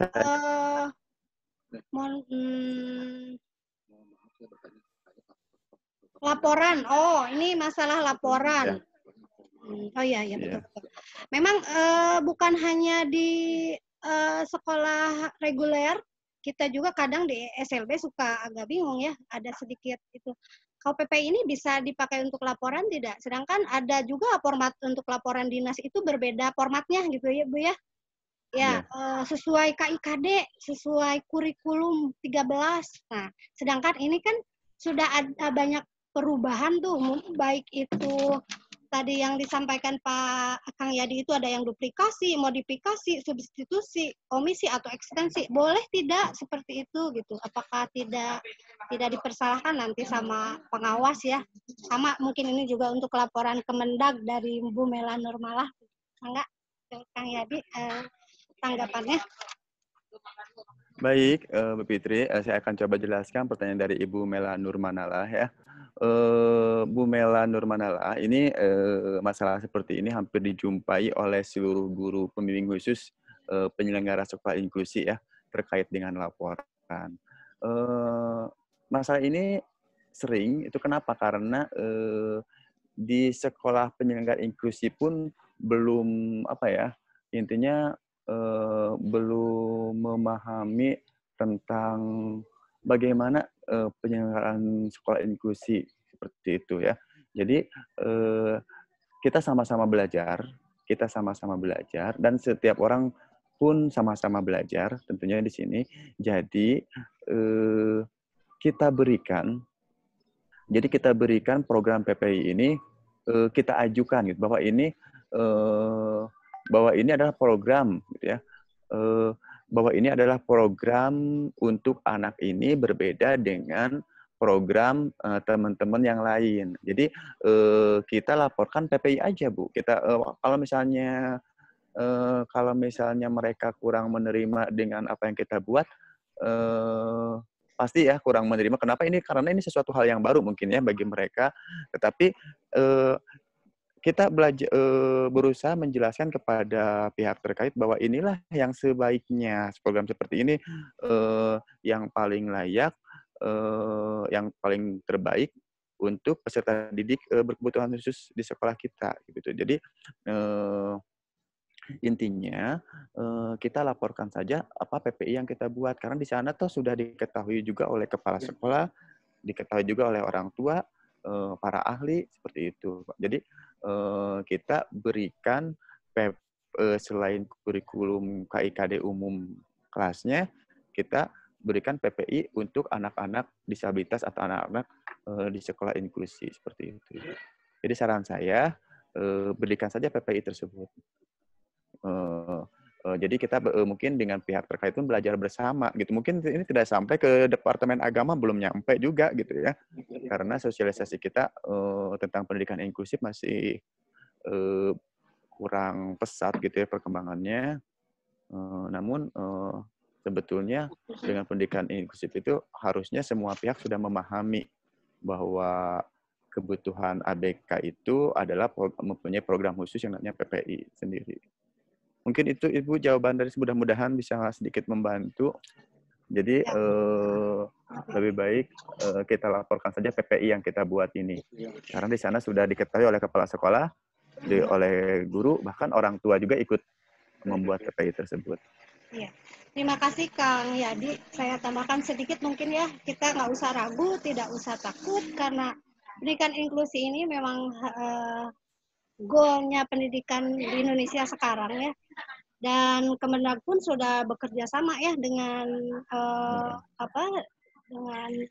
dengan program inklusi ini gitu. Jadi sudah bisa diterapkan lah di sekolah inklusi program pembelajaran individual ini. Jadi mangga tidak usah takut selama kita berdasarkan dari hasil asesmen siswa. Kemudian ada modifikasi kurikulum, dibuatlah PPI, dan itu sudah disetujui oleh orang tua, ya kenapa tidak ya, tidak usah takut, kita tinggal melaksanakan. Kan itu jatuhnya jadi lebih ringan, sesuai dengan kebutuhan anak. Ya. Bu Mela, mangga sudah bergabung, dibuka saja audionya Bu Mela. Sudah kelihatan cantiknya Bu Mela? Mangga. Bu Mela, maaf, mengajar di mana Bu Mela? Halo Bu Mela, kayak sepertinya itu ya, sinyalnya yang kurang bagus. Sekolah Cinta Ilmu. Kurang besar suaranya Bu. Sekolah Cinta Ilmu. Oh ya, Sekolah Cinta Ilmu. Di Sekolah Cinta Ilmu. Di mana Bu? Maaf lokasinya biar nanti kita jalan-jalan. Di Balai Endah. Banyak tidak Ibu anaknya di sana? Anak berkebutuhan khususnya banyak Bu? Sepertinya ini gangguan di jaringan ya. Terputus. Kalau Bu Mela. Ya, kebetulan kita baru jadi inklusi itu ini. Ya, halo. Ya, mangga, halo? mangga Bu Mela, mangga. Jelas Bu Mela.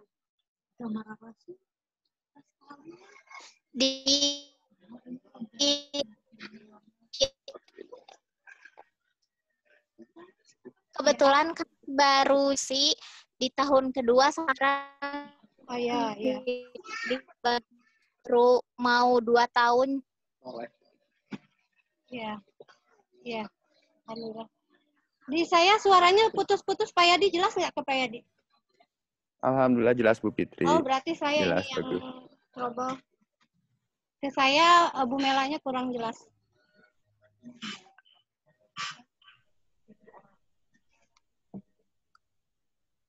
Halo? Iya, Pak Kang Yadi bisa bersuara. Cek sound, Ya. please. Saya, ya. Iya. Ya, Bu Fitri kedengaran? Iya. Ya, kedengeran. Tapi Sebagai dari Bu Mela saya informasi, kurang keras, kurang kedengeran. Iya, emang Bu Mel tadi agak lup-lup ya, Ada suaranya agak, ya. agak lup-lup. Iya, iya. Kedengarannya hanya Bala Endah, baru 2 tahun di inklusinya, seperti itu ya. Iya, Kedengarannya seperti itu. Bapak Ibu para peserta webinar ya, informasi sebentar Bu Fitri ya. Iya, mangga. Informasi sebentar. Buat para peserta webinar semuanya, ini terkait materi, misalnya terkait materi atau pertanyaan lainnya, ini bisa Bapak Ibu tidak hanya sekedar di webinar ini, nanti kita ada punya grup WA yang namanya itu ya, grup WA Halo LC, itu bisa digunakan untuk bertanya atau permasalahan Bapak Ibu tentang penyelenggaraan pendidikan inklusi ya di sekolah, itu bisa digunakan line tersebut untuk bertanya tentang segala sesuatu hal menyangkut pendidikan inklusi seperti itu. Ya, Bapak Ibu misalnya bertanya tentang asesmen, identifikasi, contoh PPI, terus bagaimana laporan, itu bisa kita konsultasikan bersama-sama, kita bahas bersama-sama di Halo RC, Bapak Ibu ya. Silahkan, itu terbuka untuk semuanya. Ya, itu sebagai bentuk pendampingan ya Pak ya, pendampingan dari RC. Ya, Bu Mela, bagaimana? Masih ada yang kurang jelas atau cukup? Halo Bu Mela. Maaf katanya suaranya gangguan ya. Saya cukupkan saja ya untuk Bu Mela ya. Mangga untuk selanjutnya ada pertanyaan atau sharing pengalaman dari yang lain. Ada Ibu Mia, ada Pak Ruslan nih, bapak-bapaknya belum muncul nih. Baru ibu-ibu saja nih. Mangga yang lain.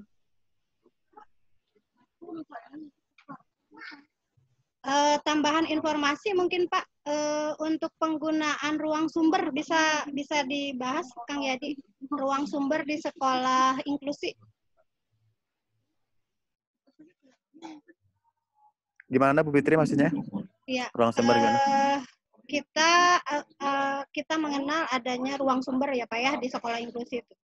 Apakah itu bagaimana sih prosedurnya gitu penggunaan ruang sumber? Apakah itu terpisah dari ruang kelas anak pada umumnya atau bagaimana gitu? Atau guru GPK-nya yang datang ke sekolah dan belajar di ruang sumber? Itu bagaimana Pak?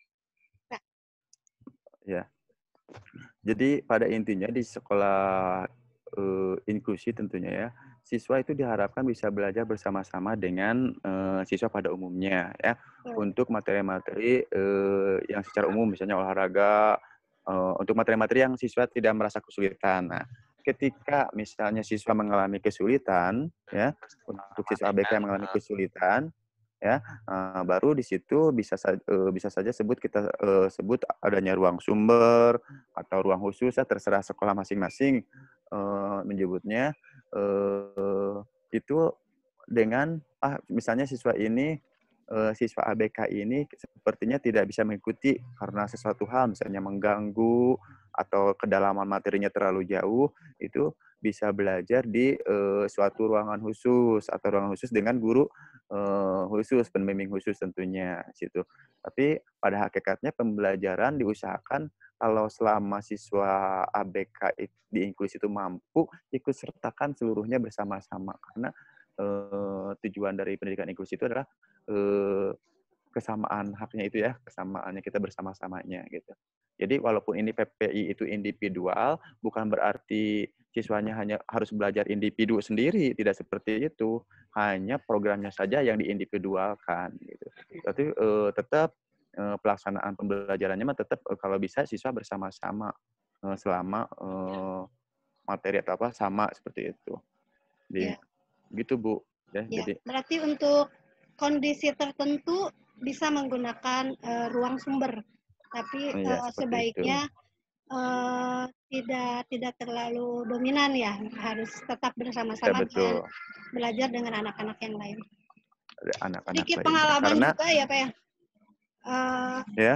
Ada juga orang tua seperti saya juga bukan hanya sebagai guru anak berkebutuhan khusus, ada kalanya saya juga dalam posisi orang tua yang sekolah anak saya itu ada anak berkebutuhan khususnya gitu Pak. Ada anak yang mungkin ada gangguan perilaku, ada yang ada agak-agak ekstrim. Nah itu memang di sekolahnya suka ditarik dulu tuh. Kalau misalnya udah agak tantrum, tarik dulu ke ruangan tertentu sampai tenang, kemudian digabungkan lagi. Mungkin seperti itu ya ruang sumber. Iya, betul. Iya. Iya, seperti itu. Baiknya ya Kang Yadi ada sharing dari guru-guru yang di sekolah reguler. Apakah ruang sumber ini sudah digunakan atau ada tidak fasilitasnya gitu ya. Tapi berhubung yang lain belum bisa join, ya,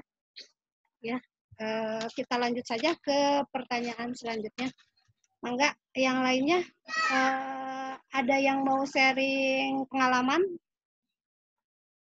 Ada di sini partisipan berkurang malah, jadi sekitar 17 orang. Kebanyakan sih karena ini kendala teknis ya, masalah sinyal. Ya, seperti itu.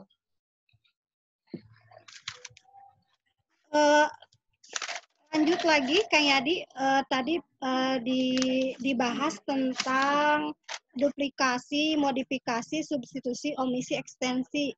Apakah itu mutlak dilakukan atau tidak gitu Pak? Tadi ada pertanyaan. Apakah boleh tidak hanya omisi saja, boleh tidak hanya modifikasi saja atau substitusi saja?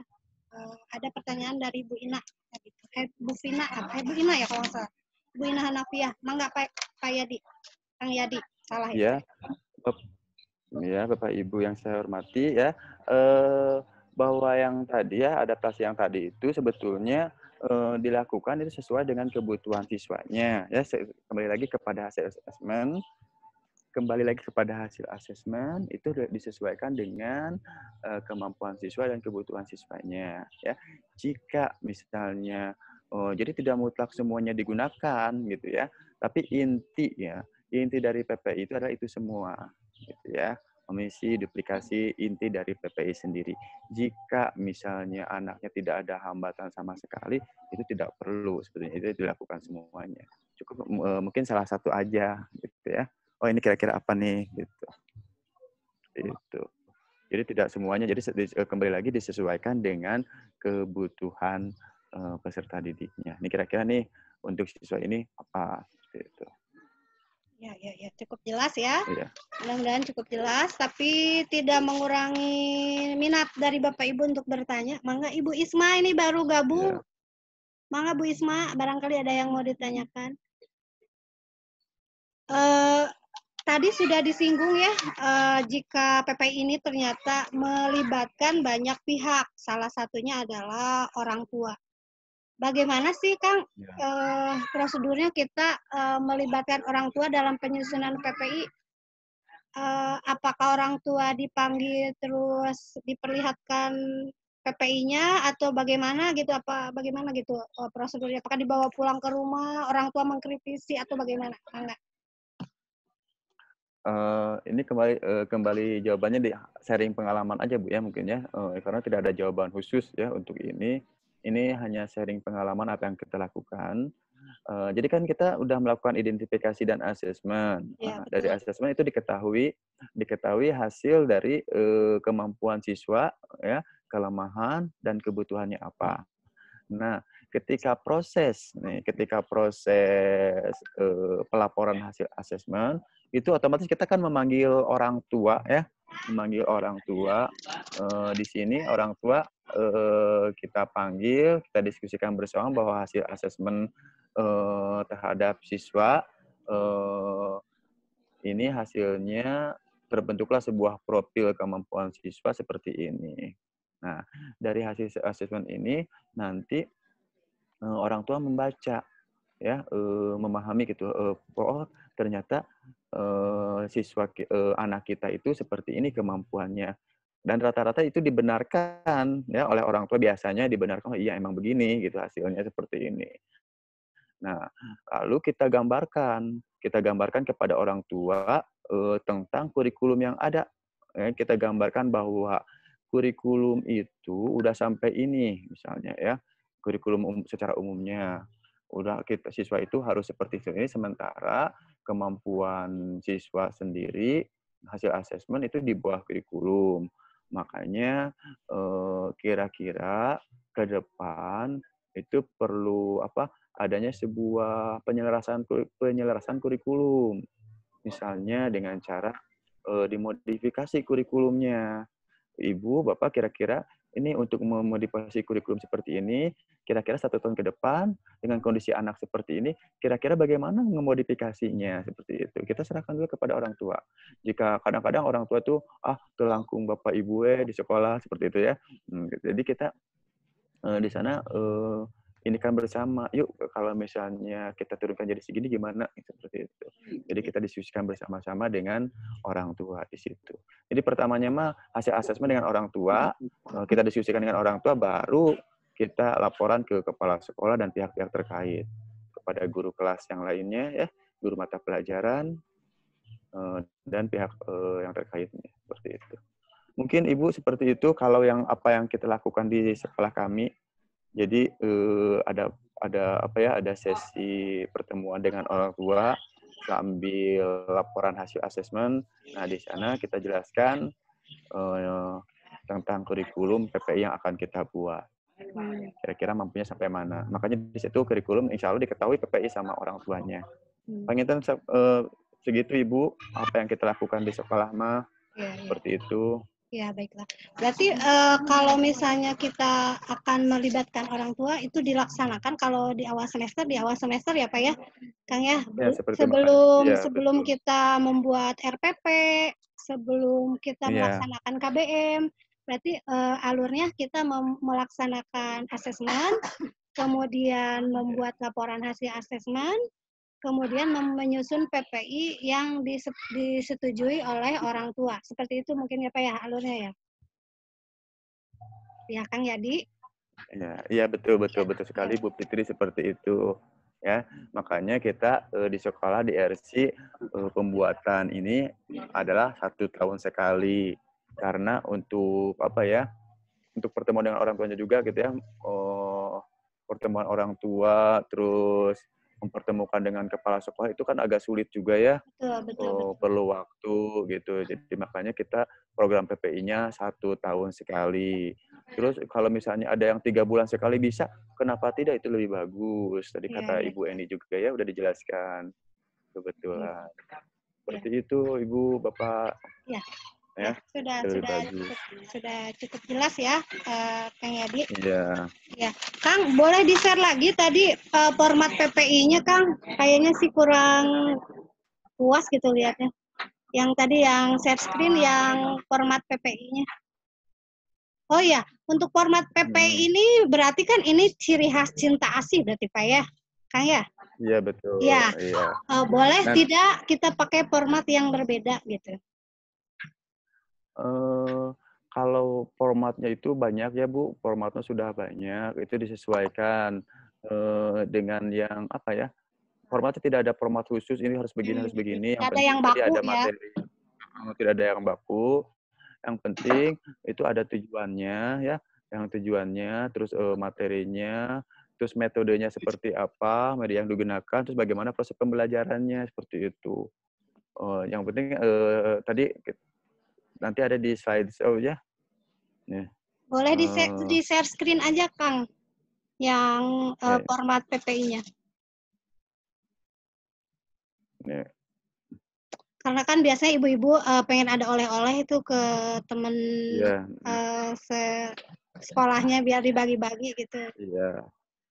Nanti contoh PPI-nya juga insya Allah dikasih ya Bu ya. Iya. Agak.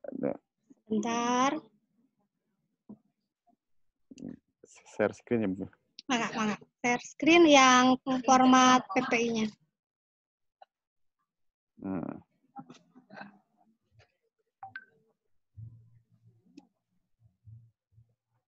ini kalau formatnya kita pakainya yang ini ya, menggunakan yang ini. Jadi nama muridnya siapa, tempat tanggal lahir, nama orang tua, alamat. Nah ini tanggal dimulainya bisa tahun ajaran baru, ya. tahun ajaran baru ya kalau karena kita membuatnya per tahun. Ya, bisa tahun. Terus informasi dari orang tua. Ini informasi dari orang tua itu adalah tentang komentar atau rekomendasi dari orang tua setelah orang tua diberikan Kang Yadi hasil dari asesmen. Ya. Ini informasi dari tim TP3I ya. Ya, Bu. Ya. Nah, ini dari hasil dari asesmen. Ya. Nah, jadi nanti komentar orang tua kita bahas juga tentang hasil dari asesmennya bagaimana, terus hasil dari tim asesmen, lalu penampilan akademik dan prestasi anak pada program. Jadi maksudnya ketika kemampuan akademik seperti apa ketika saat akan memulai itu. Misalnya kemampuan matematik. Kalau kita untuk akademik itu lebih ditekankan kepada Charlistung ya, membaca, menulis, berhitung, bahasa sama matematika saja gitu yang terukur gitu, yang mudah, tidak untuk harusnya masih untuk seluruh mata pelajaran ya. Namun dengan keterbatasan kami di sekolah dan kebutuhan pokok siswa itu akademik itu adalah membaca, menulis, berhitung. Makanya yang digambarkan itu adalah kemampuan membaca, menulis, dan berhitung siswanya saja. Nah, dari hasil gambaran awal kemampuan menulis, berhitung, membaca, menulis, berhitung siswa, di sana tergambarkan siswa mampunya seperti apa. Nah, programnya itu adalah pengembangan dari itu tentunya. Setelah 1 tahun pelajaran, siswa itu harus lebih dari itu. Contoh ketika matematikanya ketika anak hanya mampu membilang 1 sampai 20, mungkin nanti sudah bisa menghitung 1 sampai 30 seperti itu, penjumlahan dalam 1 tahun. Itu tujuan pokok utamanya. Dengan adanya program PPI ini otomatis GPK juga nanti tidak terlalu terbebani dengan tugas yang tidak terlalu stres dengan materi gitu ya, karena ini materi yang sudah disepakati kan ini sampai sini gitu. Kadang-kadang selama ini kesulitan para ibu guru yang mengajar di pendidikan inklusif adalah bagaimana mengejar ketertinggalan siswa agar sama dengan siswa pada umumnya. Itu yang menjadi stres guru-guru itu. Tetapi kalau dengan adanya program PPI ini, insya Allah ketenangan hati guru juga itu akan lebih lebih tenang tentunya ya. Oh, untuk anak ini mah sebetulnya pelajarannya juga untuk materi ini gitu. Jadi kembali lagi inti dari permasalahan kesulitan ibu bapak guru di sekolah penyelenggara inklusi adalah ketika program udah sampai mana ya, tapi kemampuan anak baru sampai di sini. Nah, itu kesulitannya menyelaraskan tersebut.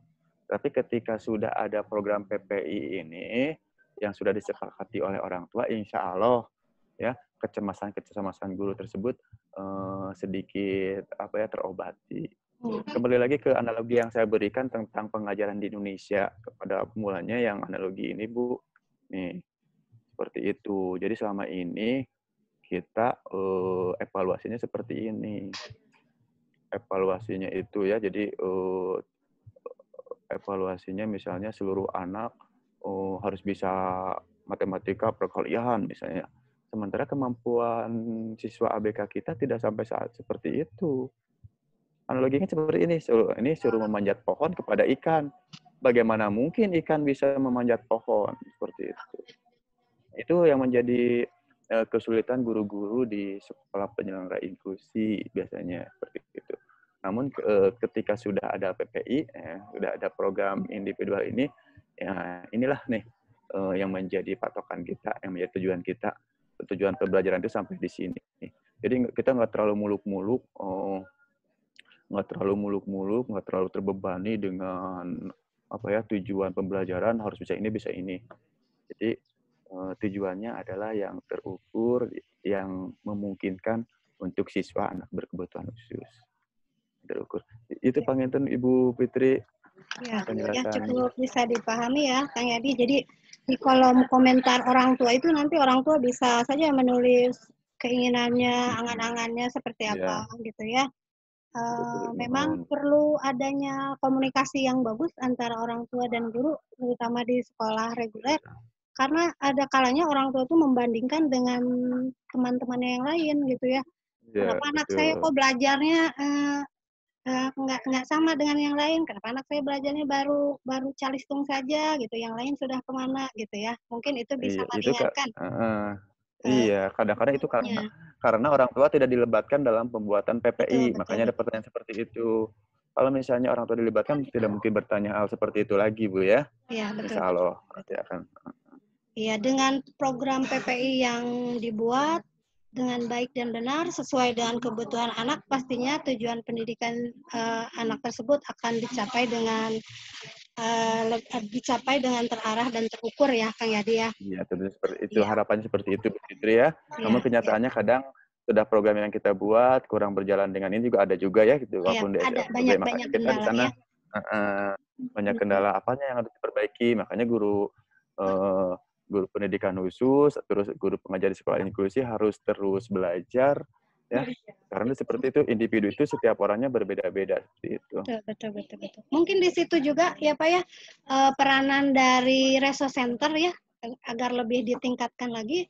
Jadi ketika ada permasalahan di sekolah reguler, jangan sungkan-sungkan, jangan ragu-ragu untuk bisa menghubungi Halo RC ya. Kita siap membantu, insya Allah 24 jam kalau tidak ketiduran ya. Ya.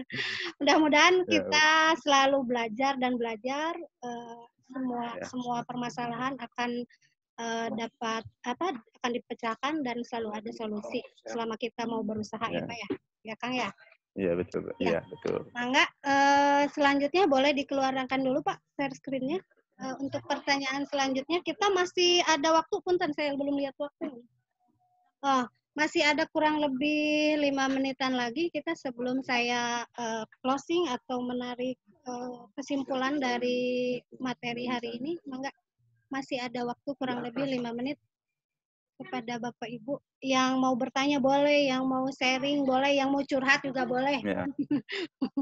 Mangga. Pak Kang Yadi boleh dicabut dulu, saya screen-nya keluarkan dulu ya, maaf. Ya, Bu, dah. Ya. Bapak Ibu sekalian, webinar kita ini diselenggarakan selama 9 sesi ya. Yang pertama kita sudah mengikuti identifikasi siswa, kemudian asesmen, kemudian sekarang program pembelajaran individual. Nah, untuk minggu depan, hari Jumat ini kita akan membahas tentang pembelajaran anak dengan hambatan visual atau kita kenal dengan anak tunanetra. Ya, jadi ini merupakan satu rangkaian yang tidak bisa dipisahkan satu sama lainnya gitu ya. Jadi untuk Bapak Ibu yang masih terkendala, mudah-mudahan nanti bisa join lagi ya. Mangga Bapak Ibu yang masih ingin bertanya atau membagikan pengalamannya, mangga curhat juga boleh ya. Ada Kang Yadi di sini. Mangga Ibu Eni, mangga sharing pengalamannya Bu. Dibuka Bu, speakernya Bu. Bu Eni ini senior saya di kampus dulu. Kemudian alhamdulillah ketemu lagi di sini ya. Banyak sekali nih pengalamannya dari Bu Eni. Ada juga Bu Kamti, ya sering ketemu tapi jarang ngobrol. Ya, ada juga Bu Lilis Riningsih tadi saya lihat. Bu Lilis juga sama, Bu Lilis itu senior saya, banyak sekali senior saya nih. Yang pengalamannya sudah subhanallah banyak sekali ya. Mangga Bapak Ibu, sampai saat ini masih banyak yang terkendala dengan jaringan atau itu ya sinyal ya. Mudah-mudahan hari Jumat nanti bisa lancar ini ya. Iya. Iya. Dulu Kang Yadi juga sudah pernah menjadi guru di SD Inklusi ya, Kang ya? Alhamdulillah. Iya. Ya. Bagaimana Kang bedanya, boleh curhat nggak bedanya di sekolah inklusi sama di SLB? Nah, lebih enakan mana nih Kang dalam menangani anak ABK? Tuntutannya?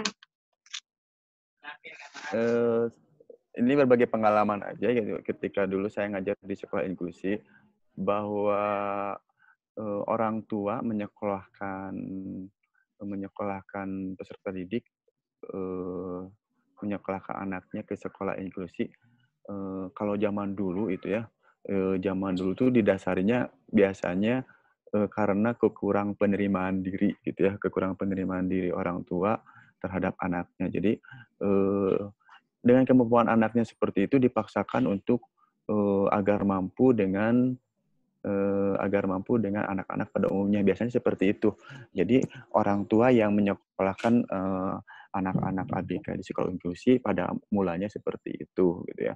Jadi mungkin karena faktor penerimaan diri orang tua yang belum sepenuhnya menerima keberadaan anaknya, jadi memaksakan bagaimana supaya anak tersebut bisa minimal sama dengan anak-anak pada umumnya.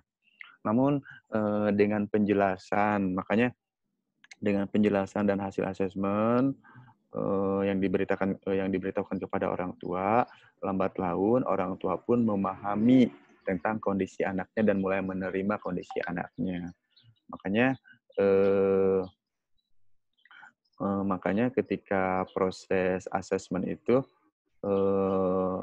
proses pembuatan PPI, orang tua itu harus dilibatkan seperti itu.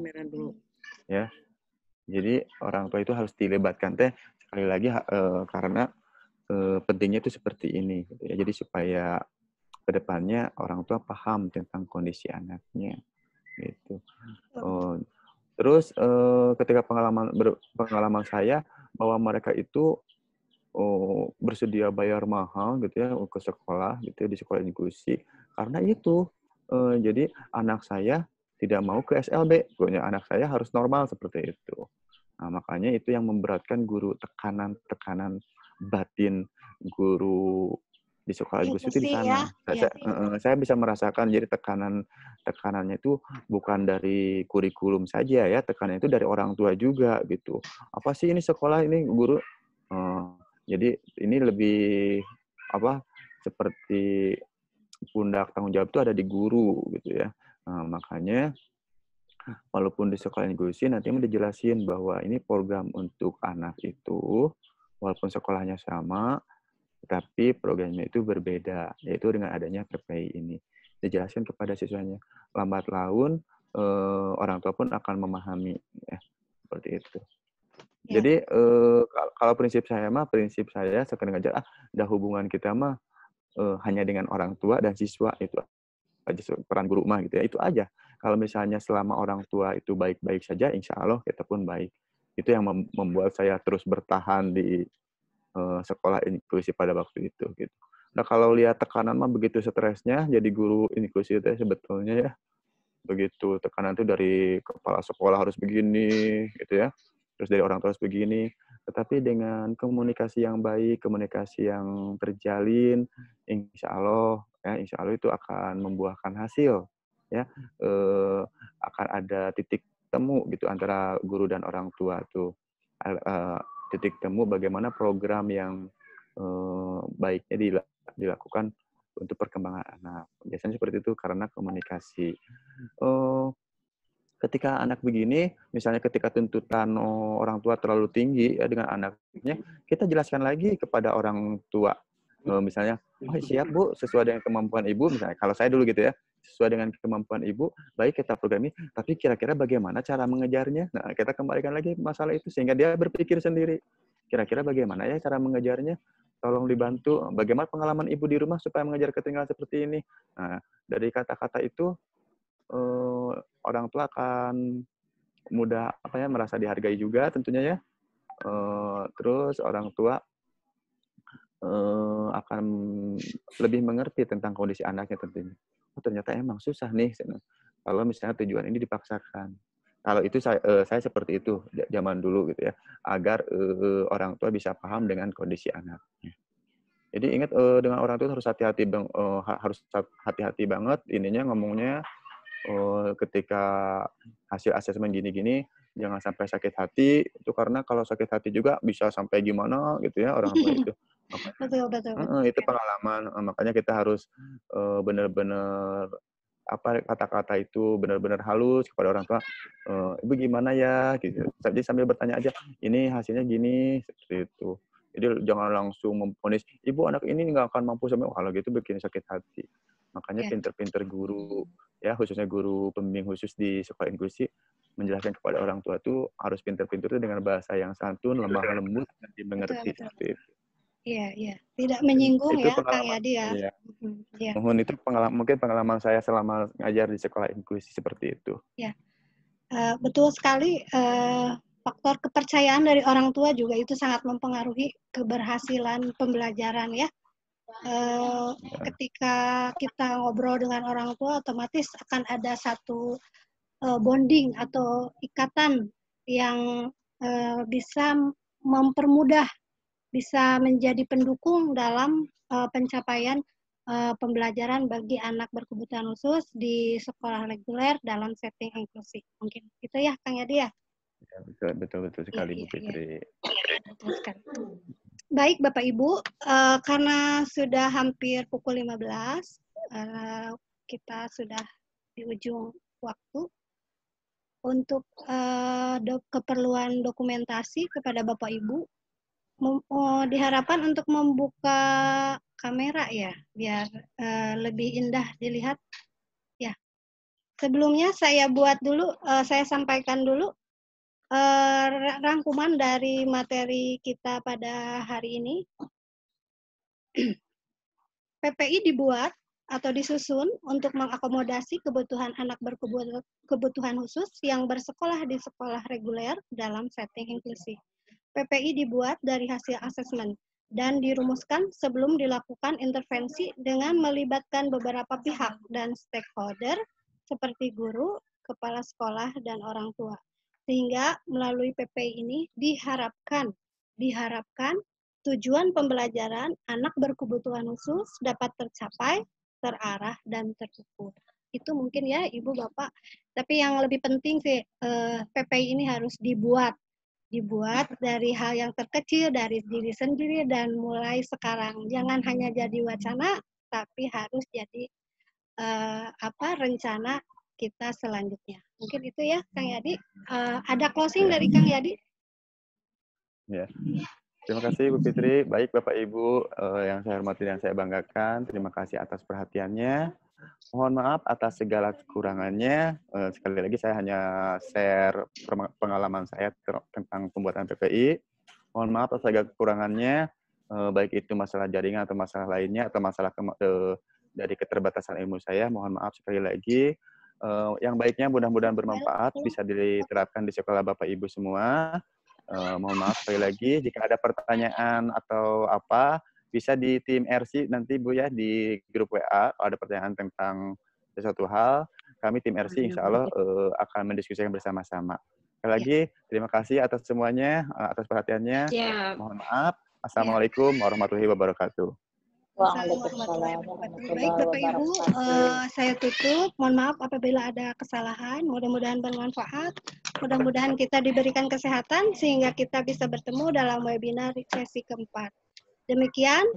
Billahi taufiq wal hidayah. Wassalamualaikum warahmatullahi wabarakatuh. Mangga yang mau live.